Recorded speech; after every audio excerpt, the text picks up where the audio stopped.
Tonight, INEC raises concern over conflicting ex parte orders, says court interference may mar electoral process in the country. Mieti Allah threatens to sue state governors over the anti-grazing laws, cautions the National Assembly not to enact the laws. Governor MASARI of Katsina State expresses regrets over amnesty for bandits in stark contrast to the position of Sheikh Gumi, the Islamic cleric, wants the federal government to negotiate and grant bandits amnesty. And coup leaders in Guinea say they'll form a new union government in weeks. Plus international news from our studio in London.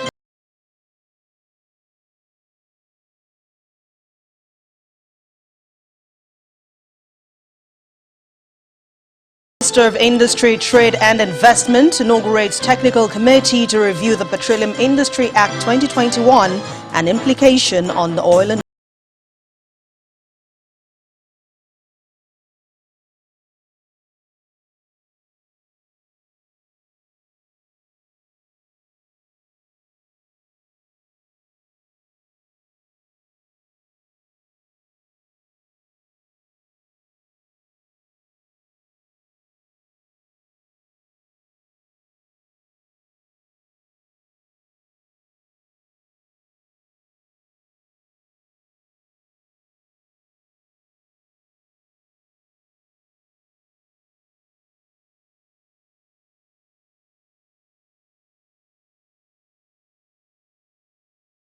the conflicting orders granted by courts to political parties and their candidates. Speaking at a meeting with political party leaders in Abuja ahead of the governorship election in Anambra State, Chairman of the Commission, Professor Mahmood Yakubu, explains that some of the litigations make it impossible for INEC to issue a certificate of return even after elections have been conducted and results announced. He advises political party leaders to address the challenge of conflicting court orders and other pre-election matters. The conflicting orders emanating from courts of coordinate jurisdiction. I am aware that some of the cases are still in court and therefore sub judice. I must say that some of the decided cases are making our work difficult and we have been crying out loud for a long time. In particular, some pre-election litigations relating to the nomination of candidates for elections were not determined until after the elections. Consequently, in some instances, political parties were declared winners without candidates to immediately receive the certificates of return on account of protracted and conflicting litigations where courts, rather than votes, determined winners of election. This situation is compounded by cases on leadership of political parties, therefore making the exercise of our regulatory responsibilities difficult.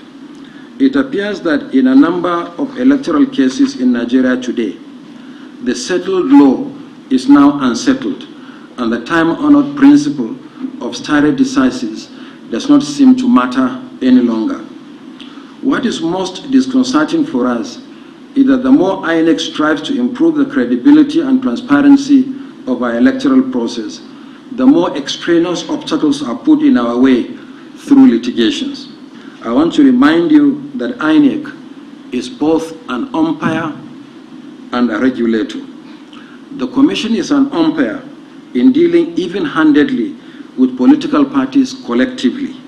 But when it comes to the management of intra-party affairs, INEC is a regulator and will play our role as a regulator decisively going forward. Meanwhile, the Chief Justice of Nigeria and Chairman of the National Judicial Council, Justice Tanko Muhammad, today held a meeting with 6 chief judges invited over the conflicting ex parte orders. The meeting commenced at 11 a.m., lasted till 5:30 p.m., with the Chief Judge of the High Court of the FCT also in attendance. A statement from the spokesperson of the NJC, Soji Oyo, explains that the CJN first had a one-on-one interaction with the CJs of the FCT Abuja and then the CJs of Rivers, Kebbi, Cross River, Jigawa, Anambra and Imo states. The Chief Judge of Delta was not present at the meeting. Each of the judges present were separately quizzed personally by the CGN for over an hour before he later read the Riot Act in a joint session with all of them. The Chief Justice of Nigeria, who was said to be visibly angry, told the judges that a damage to one jurisdiction is a damage to all. According to him, we must therefore put an end to indiscriminate granting of ex parte orders, conflicting judgments or rulings occasioned by forum shopping. Your job as heads of court is a sacred one, and it therefore includes you vicariously taking the sins of others. There must be an end to this nonsense. You shall henceforth take absolute charge in assigning cases or matters, especially political, personally. We shall make example with 3 judges, and never shall we condone such act. Also, 3 of the judges who granted conflicting ex parte orders have been invited to appear before the National Judicial Council to show cause why disciplinary action should not be taken against them for granting the conflicting ex parte orders. The statement was, however, silent on the identity of the judges. Also staying with elections, the governor of Ebonyi State, Umahi, was at the presidential villa, to consult with President Muhammadu Buhari on the 2023 elections. Speaking to State House correspondents after the meeting, he says, while those asking the presidency of the 2023 elections to be zoned to the southeast may be right, it is too early and distracting. Our State House correspondent, Gloria Umahi, reports.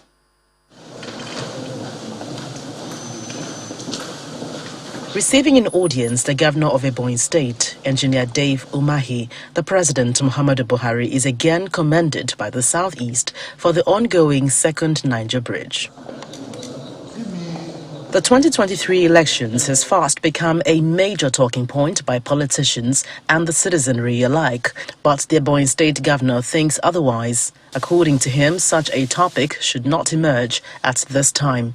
People that are in those political parties are making their efforts in selling the need for Southeast to produce the next president. But I think both the governors and Mr. President should not be distracted. When elections are done and won, it should be governance. But in this country, the moment election is completed, the next one starts. It's the masses that are being cheated. I continue to say that power rests in the hands of God, and God will also give us the next president who has good heart, like President Buhari, for the good of this country. We need God's own anointing, our anointed president, for the interests and unity of this country. Residents' continued adherence to the sit-at-home order by the indigenous people of Biafra, in spite of assurances by state governments, also whips up concerns over the potential effects to the economy of the Southeast. Some people in Southeast are afraid of coming out. Even if yourself go now to the street and say that, or you hold AK-47, you will see everybody will desert the street.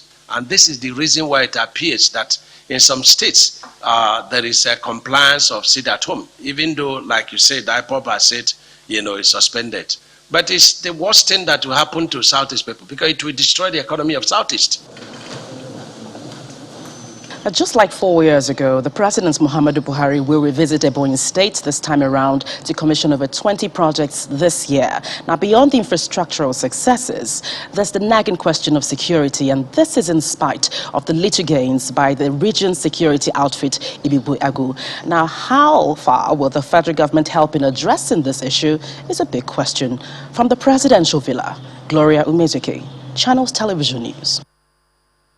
And to security, the governor of Katsina State, AMINU MASARI, says he regrets granting amnesty to bandits in the past, noting that anyone who lives in the forest and attacks innocent citizens should be treated like a criminal. Governor MASARI believes that the bandits are threatening the peace of the Northwest Zone and they don't deserve mercy or amnesty. He was speaking on our political program, Politics Today. I don't regret. The only thing I say with the benefit of hindsight, I wouldn't have done it because at that time we thought, and it was true when we started in 2016, there were leaders But gradually all the leaders were eliminated. That saw the failure of that first round. The second round that was initiated from Zamfara after 2019 election did not even see the light of the day. We tried, we reached, then we realized, then to whom are you talking? Because they don't have an umbrella. They are not pushing for any ideological beliefs. They are not pushing for any religious beliefs. They are simply bandits, criminals, and thieves. So, and anybody who owns a gun, if they become 2 and 3, they have a camp, they have a junk, and they start recruitment when they get money from either cattle rustling or kidnapping. So the reality is there is nobody there in the forest that can discuss any peace. For me, anybody in the forest is a potential criminal. So I think he should be dealt with as such. Meanwhile, the governor today announced total shutdown of all mobile phone commercial charging points in the state as part of measures to restore peace and curtail the lingering security challenges bedeviling most parts of the state. He believes that charging points greatly assist the bandits and their collaborators to acquire means of communication. And for the Kaduna-based Islamic cleric Sheikh Gumi, the federal government should negotiate and grant amnesty to bandits so that banditry in the country does not escalate further. He cautions that the current military incursions against bandits and kidnappers in the northwest zone is not the best solution towards resolving the security problems. In a statement he issued on his verified Facebook page, he believes the conflicts can be resolved by active engagement of the government with the agitators. According to him, quote, "Let us face the reality. These herdsmen are going nowhere and they are ready in battle gear, and we know our military very well." Meanwhile, Mieti and Cattle Breeders Association is threatening to sue all state governments that are opposed to open grazing in the country. The group is also asking the National Assembly to stop governors from enacting anti-open grazing laws. Addressing a news conference in Abuja, the Secretary General of the association, Mr. Saleh Al-Hassan, explains that the ban on open grazing is a deliberate one to destroy the livelihood of the average pastoralist in the country. Anti-grazing laws and policies are attempts to ban open grazing are nothing but populist and corrupt-driven agenda designed by visionless, inept, and desperate politicians to destroy pastoralist means of livelihood. These dangerous and satanic laws must be nipped in the bud by the National Assembly to safeguard the Constitution of the Federal Republic of Nigeria, as it portends greater danger to the corporate existence of the country. These oppressive laws and hostile policies being enacted by state governors are fundamentally going against the Fulani pastoralist culture, economic interests, and constitutional rights. We also are going to take legal actions against the state to challenge them both in our local courts and international courts, because it's fundamentally against the constitution of the country. And then thirdly, we are going to also apply political solutions. That's why we're appealing to the National Assembly, the President, and also initiate series of dialogue, because we believe some of these governors are ill-informed about the real causes of security challenges they are having in their states. And fundamentally, the laws are not implementable, because by the time you don't create alternatives for the herders, where are they going to take their animals to? Are they going to pack them in a shop or pack them in government houses? And also to further inform the journalists here, most of the cattle you see in southern Nigeria are owned by merchants, traders. Most of them are not even northerners. So they take those cattle there for market purposes. Before they slaughter them, they keep them for 2-3 weeks for them to recover from the stress of transportation. So that is why you see, even after creating the laws, you still see cattle all over southern Nigeria. In part 2, after the break, we have more on the open grazing laws, plus 120 new cases of environmental polio recorded in the country. UNICEF urges Nigerian traditional rulers to strengthen routine immunization in their domains. Please stay with us.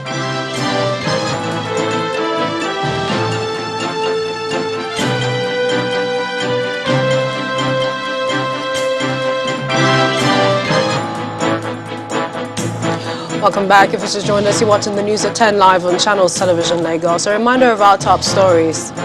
INEC raises concern over conflicting Parte orders, says court interference may mar electoral process in the country. Miyetti Allah threatens to sue state governors over anti-grazing laws, cautions National Assembly not to enact the laws. Governor MASARI of Katsina State expresses regret over amnesty for bandits in stark contrast to the position of Sheikh Gumi. The Islamic cleric wants the federal government to negotiate and grant bandits amnesty. And the coup leaders in Guinea say they'll form a new union government in weeks.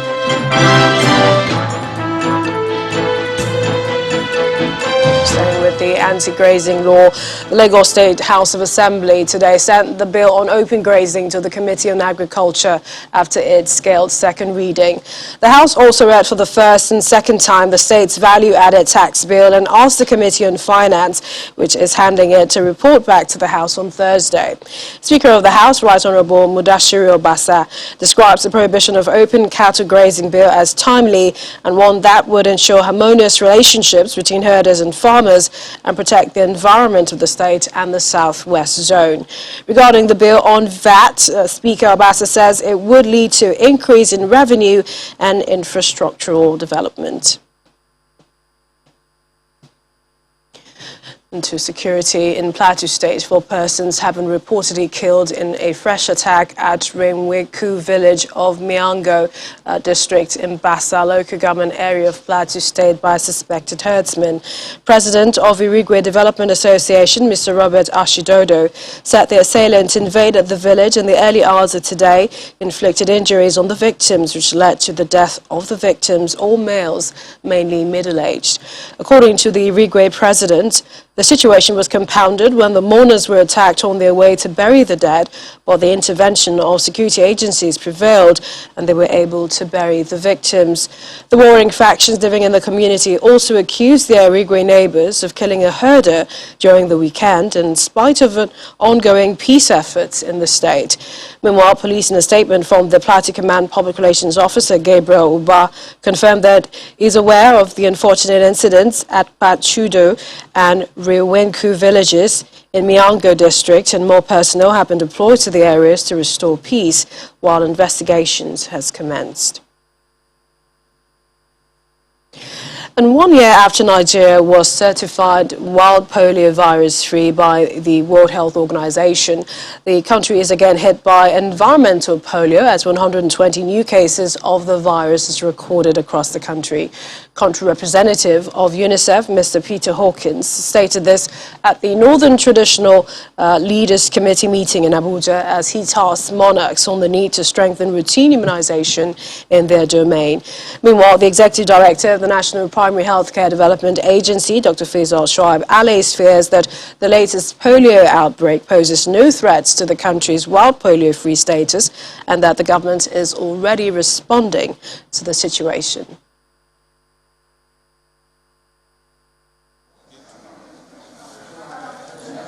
It's the third quarterly meeting of the Northern Traditional Leaders Committee in Abuja to review routine immunization in the region. In attendance are officials of the WHO, UNICEF and other development partners.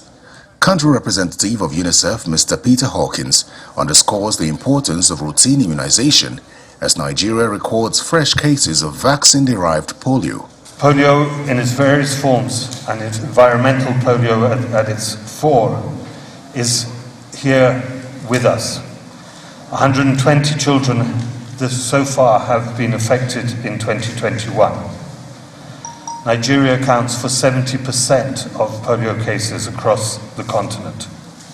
Vaccine-derived polio, which is also called environmental polio, is a strain of the polio virus caused by the lack of routine immunization. It spreads more easily among unvaccinated children and is capable of causing severe illness, including paralysis. The Executive Director of the National Primary Healthcare Development Agency, Dr. Faisal Shoaib, emphasizes the need for integrated vaccination program to effectively manage diseases outbreaks in Nigeria. With different disease outbreaks that we're currently contending with, it is imperative that our approach becomes more integrated. as we conduct our outbreak response campaigns, we need to find a way to integrate our responses for efficient utilization of available resources and to enhance confidence in our people. Nigeria was certified wild polio-free by the WHO last year. The government says the recent outbreak of vaccine-derived polio poses no threat to the country's wild poliovirus status. Current outbreaks of a different type of poliovirus. So this is not a wild poliovirus. So this is a virus that exists where there is low routine immunization. So we are in control of the situation. We are hopeful that before the end of the rainy season, we'll be able to carry out enough campaigns to make sure that we're able to cover this. Routine immunization is one major means of reducing fatalities from killer diseases such as polio and cholera. Hence, the government is seeking the support of these traditional rulers. Staying with health, the President today approved the setting up of a Health Sector Reform Committee to commence the development and implementation of a Health Sector Reform Program for Nigeria in collaboration with the state governments and the FCT administration. This follows a health sector diagnostic review report developed by a consultant, Vesta Healthcare Partners and the Federal Ministry of Health. The committee will undertake a review of all healthcare reforms adopted in the past 2 decades and lessons learned and factor them into the development of the new health sector reform program.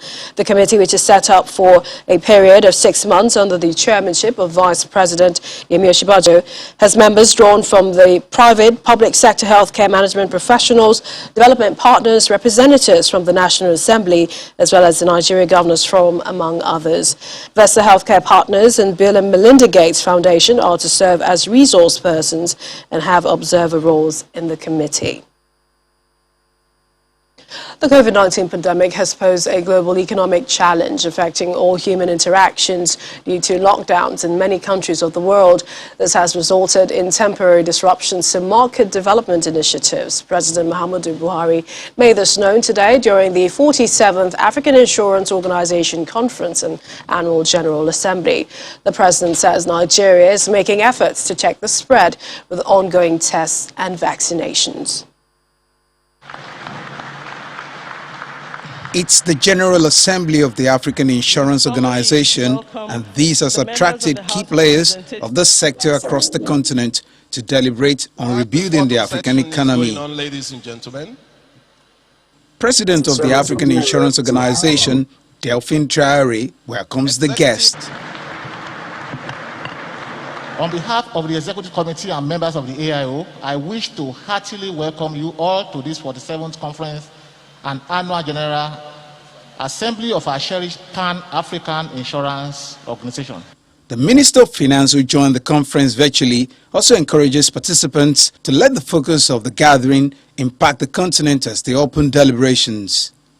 The theme of this conference, Rebuilding Africa's Economy, the Insurance Perspective, is a very pertinent one, considering that it focuses on the attention of the insurance practitioners and stakeholders of the African insurance industry on how best to address shortcomings in operational modalities of the African insurance industry. Then the event opens officially with a special guest of honor, President Muhammadu Buhari. It says the focus of the conference is apt and he looks forward to the outcome of the deliberations. There is a great future for the insurance industry in Africa. We only need to put the right mechanism in place for it to thrive. I assure you that this administration has and will continue to support insurance growth in Nigeria and Africa at large. We will follow your deliberations with keen interest and look forward to studying results of your deliberations. The hosts are quite upbeat about the potential of the conference, especially at a time like this. There's no economy that would thrive without an insurance industry that's thriving. So this is really a message to all Nigerians about how to use insurance, how to get involved with buying insurance products, and how to use insurance to expand the manufacturing, the educational sector, and all sectors, including individuals, their children. Insurance is really a way of rebuilding and empowering economies. And times have changed. evidently. So innovation is going to be the driver. And it's part of those things that we will be looking at. And again, the regulator, which is my own sector, we now have to begin to turn things over and begin to enable the operators to go there and make the difference. The conference is expected to end on September 8 with 48 member countries of African Insurance Organization and 10 non-African countries in attendance.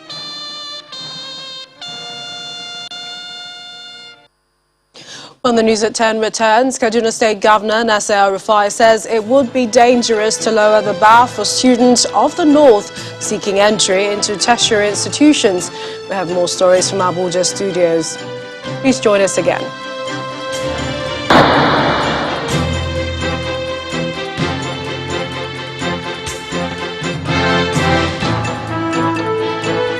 Let's now head to Abuja studios for more stories. Here's Terry Gumi. Hi, Terry. Hello, Millicent. The Nigerian Communications Commission has refuted a trending social media story claiming that it has ordered telecom service providers to shut down their sites in Katsina State, as was effected in the neighboring Zamfara State. In a statement issued on Monday by the Director General on Media to the Governor, Abdul Labaran Malumfashi, the NCC advised that the trending news suggesting that similar action would be effected in Katsina State should be disregarded, as it did not emanate from the Commission. He further stated that the purported letter trending in social media was a cloned version of the one sent to Zamfara State, where there is a total shutdown of telecom sites. The Governor of Kaduna State, Malam Nasir El-Rufai, has warned the Joint Admissions and Matriculations Board, JAMB, to stop the practice of awarding what he calls preferential scores to students in the northern part of the country. The governor, who was on our breakfast program, Sunrise Daily, earlier today, says giving lower cutoff marks to northern students will not make them as competitive as they ought to be. The North has always been behind in education. We've been continuously an education disadvantaged region right from independence. Even though we've been giving preferences, JAMB scores and all that, that has not helped. In fact, it has made our people lazy. So I'm against this differential JAMB and differential FGC scores. I think people should be encouraged to work harder and compete. And we are preparing our children in Kaduna State to be competitive, not only in Nigeria, but globally. We are giving them the best possible education. We are investing heavily in them. We are investing heavily in teacher development. And the schools are closed now because on the advice of the security agency, they need a couple of months to undertake massive security operations. They are doing that. We are confident that from the next 2 weeks, we will start gradually opening of schools. The ADAMAWA state government is to close boarding schools in the state over insecurity. In a statement issued by the State Commissioner of Education and Human Capital Development, Mrs. Wilbina Jackson, it is to take effect from September 6, 2021 till further notice. The statement is a proactive measure and is aimed at ensuring safety of the students in view of the insecurity affecting the country. The state government action came amidst escalating banditry resulting in the kidnap of hundreds of school children in the region. 4 schools will not be affected by the closure. They include Government Girls Junior Secondary School, Yola, General Murtala Mohammed College, Yola, Special School Jeddah, and Special School Mubi.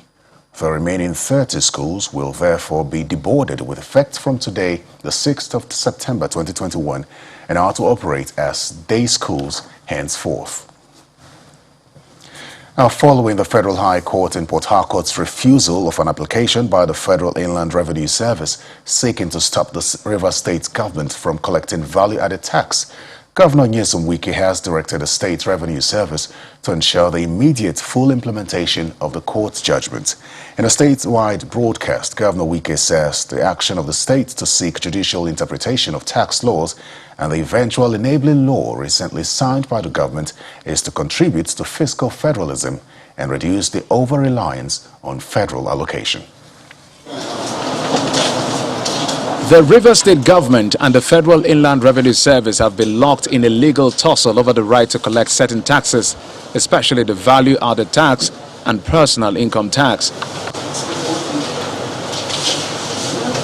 The Attorney General of Rivers State in 2020 instituted a suit at the Federal High Court in Port Harcourt to challenge the right of the federal government through the Federal Inland Revenue Service to collect VAT and other taxes. On August the 9th, 2021, the court presided over by Justice Stephen Daylor Palm delivered a judgment in favor of the Rivers State government. Not backing down, the FIRS filed an application to stop the enforcement of the judgment pending the outcome of a suit on appeal, but the same court refused the application. The issue of collection of VAT, as it were, as it stands today, Rivers State government is still entitled to so collect. That's where we are today. For sure, we feel that the ruling should have gone in our favor, but the court has taken a position against us, so we'll do the needful by taking it up immediately before the Court of Appeal. To stop the continuing breach, denial. Following the court judgment, Governor Nyesom Wike at a media briefing directs the State Revenue Service to ensure immediate implementation of the tax laws and describes as ill-advised the action by the FIRS. Today's judgment, the way is not clear for the administration and enforcement of the Rivers State Value-Added Tax Law 2021 across the entire state until otherwise decided and set aside by the superior courts. Consequently, I hereby direct the Rivers State Revenue Service Board to ensure the full and total implementation and enforcement of this law against all corporate bodies, business entities, and individuals with immediate effect.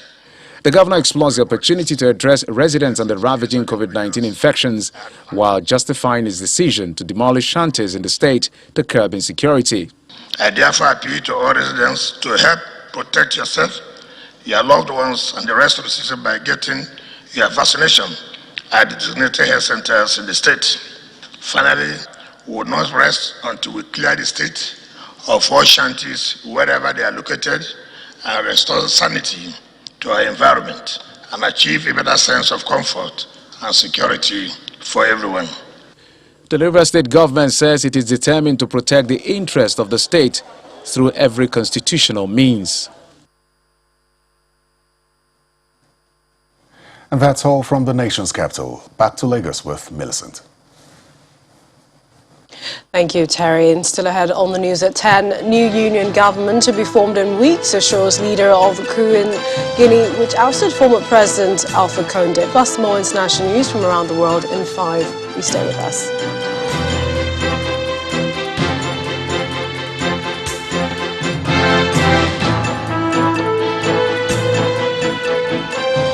Welcome back. The Lagos State government has filed a murder charge at the State High Court against Chidinma Ojukwu and another person, Adedapo Quadri, for the murder of the Chief Executive Officer of Super TV, Usifo Ataga. A date is yet to be assigned for the case as the courts are still observing their annual vacation. Ahead of the trial at the High Court, the 300-level mass communication student of the University of Lagos, Chidinma, was today brought before a magistrate court, which further ordered her remand in custody pending her arraignment. Into some company news. More customers of Premier Cool Soap are being rewarded by PZ Cussons Nigeria as a new set of winners emerge from its Chill and Win national consumer promo. At a live draw held in Lagos, the brand announced the monthly grand prize winner of an all-expense-paid trip to Dubai, just as 14 other winners went home with various rewards. To a very first grand prize winner. For the third week running, organizers of the Premier Cool Chill and Win promo conduct a live draw to produce winners. This promo is running all the way till October 30th. The event is witnessed by a physical audience of industry regulators, brand ambassadors, and members of the media. For a winner to emerge in each of the prize categories, a mobile phone number is randomly selected from a computerized list of qualified entrants. That is the first number. The host then puts a call to the selected lucky winner. Congratulations, you just won a single door fridge courtesy Premier Cool Soap. Is that how you scream? Congratulations, Tayo, you have just won a Samsung S20 phone. It's a trip to Dubai. The pick of the show is the draw for the first grand prize winner of an all-expense-paid trip to Dubai. Unfortunately, the winner's number is not reachable. No. All of these numbers are being recorded and we're being audited, and all of these things are going on in the background to make sure that every winner that is picked will be reached eventually and rewarded with their gift items. Some winners from the previous draw are available to redeem their prizes. The day I bought this, I never had intention of buying Premier Cool, but until they told me, if you buy this, you'll be traveling to Dubai. I don't believe. I'm just buying it just for buying sake. But trying it, winning this, man, I think I need to go and buy another pack. For the company, the promo is all about rewarding customers' loyalty to its Premier Cool brand. I mean, it's been a long time coming. It's a token to give back, but it's something. We want to say thank you to all our consumers, to all our fans out there. Give this back. It's a way of giving back. Buy as many soaps as possible, send as many codes as possible, and then you get to stand a chance to win a gift in the Premier Cool Chill and Win promotion. The promo, which started in August, will produce 15 winners every week and a grand prize winner every month till the end of October 2021. And now for some business news, here's Anne Wilder.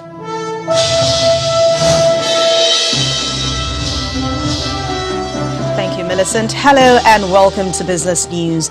The Minister of Industry, Trade and Investment, Adeniyi Adebayo, has inaugurated a technical committee to review the Petroleum Industry Act 2021. The committee is expected to, among other things, review the Act 2021 in relation to the Weight and Measures Act and its implications on the country's oil and gas sector, highlights the implication of the Act on the roles of Seed and Weighs and Measures departments under the Nigerian Export Supervision Scheme, suggest appropriate strategy to use in bringing the NES scheme to Trade Ministry and seek ways to remedy infractions.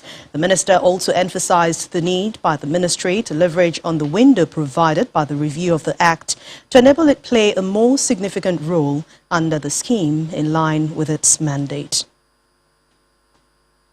The Debt Management Office has opened its subscription for the month of September, the federal government savings bond offer. In a statement released today, the DMO says that it will auction the September FGN savings bond in two maturities, comprising a 2-year note with maturity on September the 15th, 2023, and a 3-year note with maturity on September the 15th, 2024. The subscriptions for the bond sale, which will last 5 days, commences today, September the 6th, and it will end on Friday, September the 10th. The FGN savings bond is targeted mainly for low-income earners in a bid to encourage them to save and earn more income while supporting the government with funds to carry out some critical projects across the country. Let's head to the market, where the negative start in the week at the stock market renewed sell pressure has taken its toll on some listed equities, while total volume of shares traded today increased by 27.5%. Laya Degoke has the details.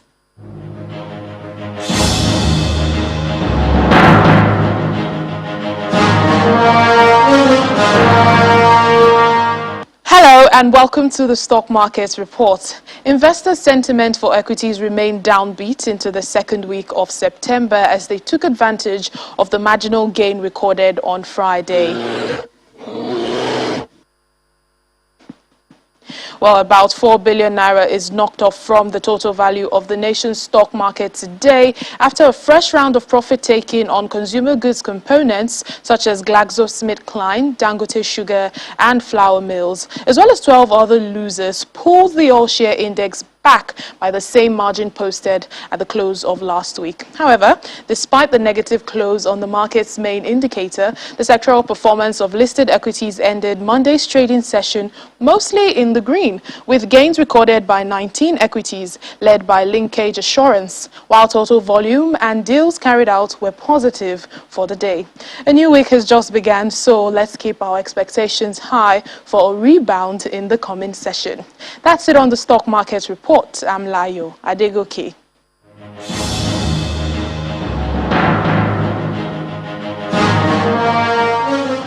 Thank you, Laya. Meanwhile, major global equities market have ended today's trading session slightly mixed. Investors are still reacting to the dismal U.S. jobs report for the month of August. But let's see how they all ended at the close of business.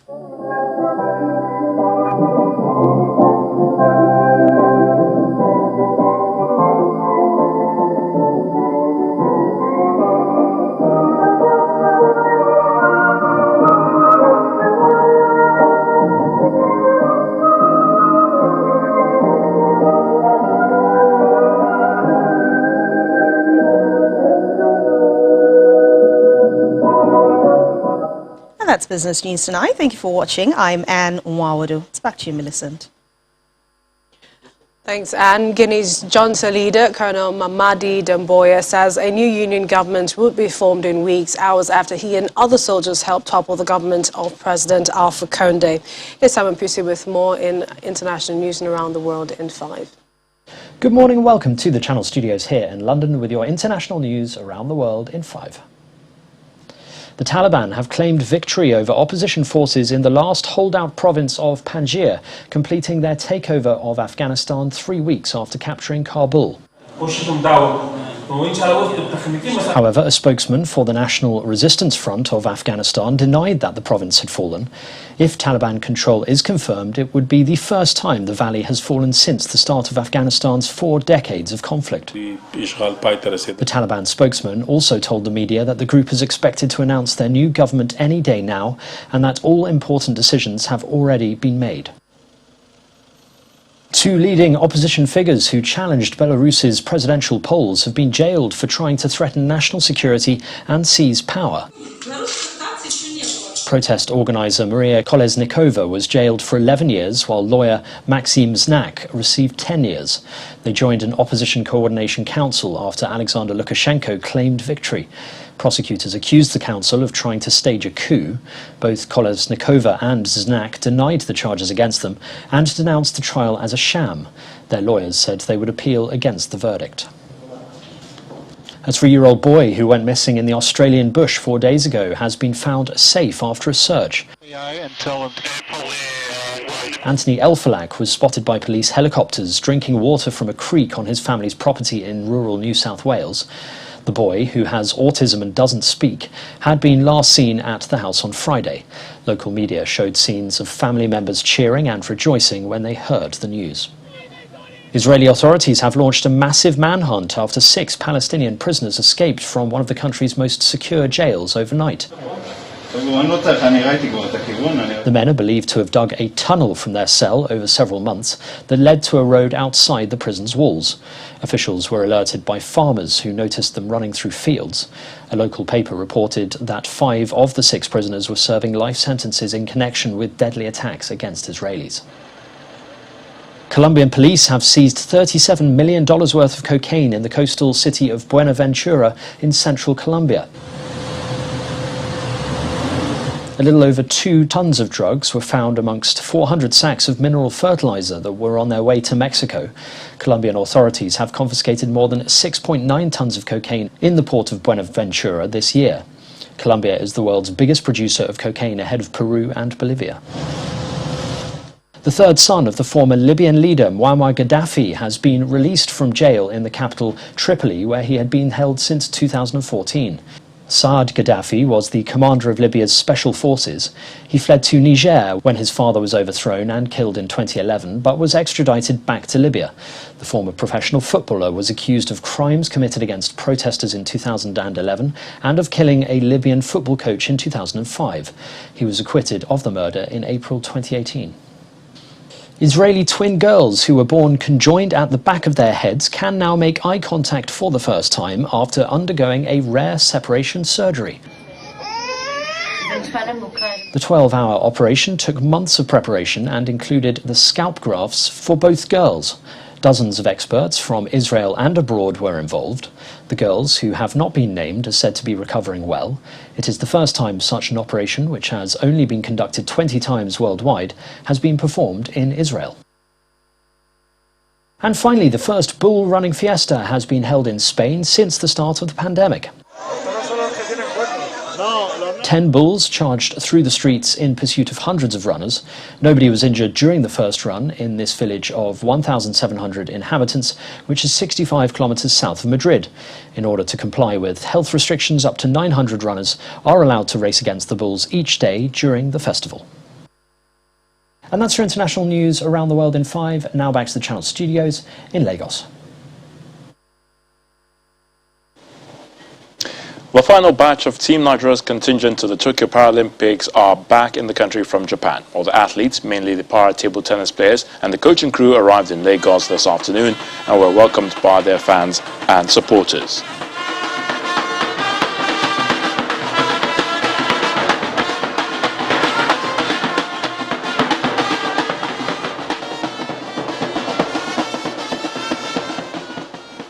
Super Eagles technical advisor Gennett Rowe says his team will be gunning for maximum points against Cape Verde in the second group game at the FIFA World Cup qualifiers in what he describes as a difficult ground. The three-time African champions are top of their group following Friday's win against Liberia, and a win on Tuesday will take them to 6 points from 2 games. That's a wrap in sports news.